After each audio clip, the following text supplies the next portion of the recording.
c'est un animal qui est discret. Il faut bien regarder pour déceler sa présence. Le chat sauvage est une espèce protégée par la loi française depuis 1979. La fourrure du chat sauvage est très dense, très souple, un peu comme du poil de lièvre. Alors que cette caractéristique ne se retrouve pas chez le chat domestique. La caractéristique aussi entre les deux espèces, c'est la queue.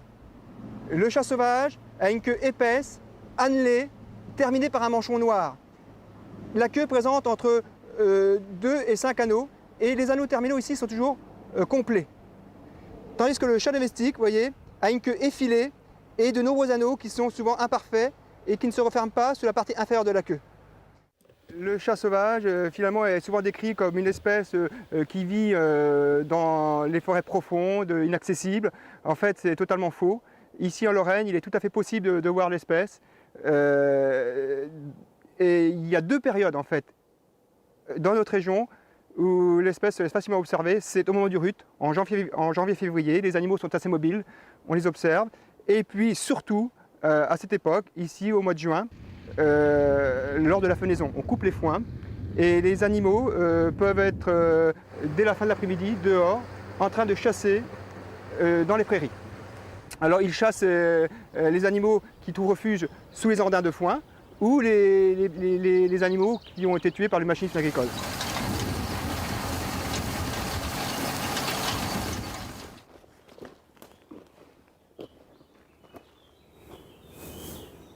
Là, c'est un terrier qui a été réaménagé par un blaireau. On voit le tas de déblais sorti. On viendrait en hiver ici, on verrait certainement le chat sauvage sur la branche basse. C'est là que l'animal s'allonge toujours au soleil. Quand on détecte la présence d'un chat sauvage dans un terrier, il est tout à fait possible de trouver à proximité l'arbre sur lequel l'animal se chauffe quand il fait beau. Finalement, ces arbres sont occupés de génération en génération. C'est-à-dire que les mêmes arbres sont occupés, la même fourche. Vous pouvez revenir sur ce terrain d'études qu'on a abandonné depuis un certain nombre d'années. Quand on y revient, eh bien, les mêmes arbres sont encore occupés par les chats sauvages.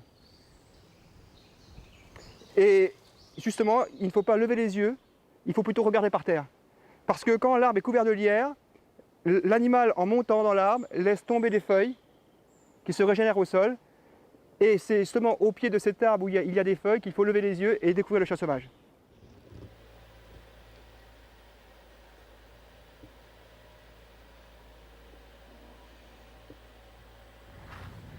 Ah voilà, on arrive.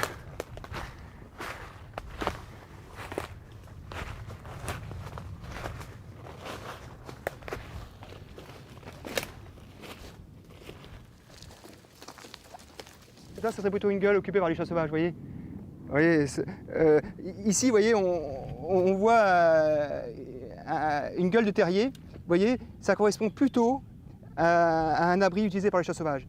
Il va toujours utiliser des gueules un petit peu à l'extérieur du terrier et comme ça, des cavités où on ne peut même pas déceler sa présence. Vous voyez, il n'y a aucun gratis. Et pourtant, je suis sûr que c'est un gîte adéquat pour le chat sauvage. Alors là, on peut imaginer, vous voyez, dans cette dépression qui était un petit fossé, en fait, que l'animal saute depuis ici jusque là. Et regardez à cet emplacement, il se réceptionne et on voit bien que l'herbe, les feuilles disparaissent alors qu'ici elles sont présentes. Si on devait essayer de faire un piège à traces pour lire les empreintes, il faudrait l'installer ici. Mais il y a des chats sauvages un peu plus intelligents qui tentent de passer sous les canalisations des routes. Et là, ce sont des endroits où on observe souvent des traces et des choses très intéressantes. Là, donc, je confirme bien qu'il s'agit de traces de chats, des petites traces quand même. Et ici, vous avez des traces de renard, aussi très caractéristiques. On peut regarder la différence de taille. Là donc, c'est une canalisation qui passe sous la route et qui est fréquentée par les animaux carnivores. En fait, en ce moment, le ruisseau est à sec, mais il reste des plaques de boue. Et sur ces plaques de boue, on peut facilement lire les empreintes.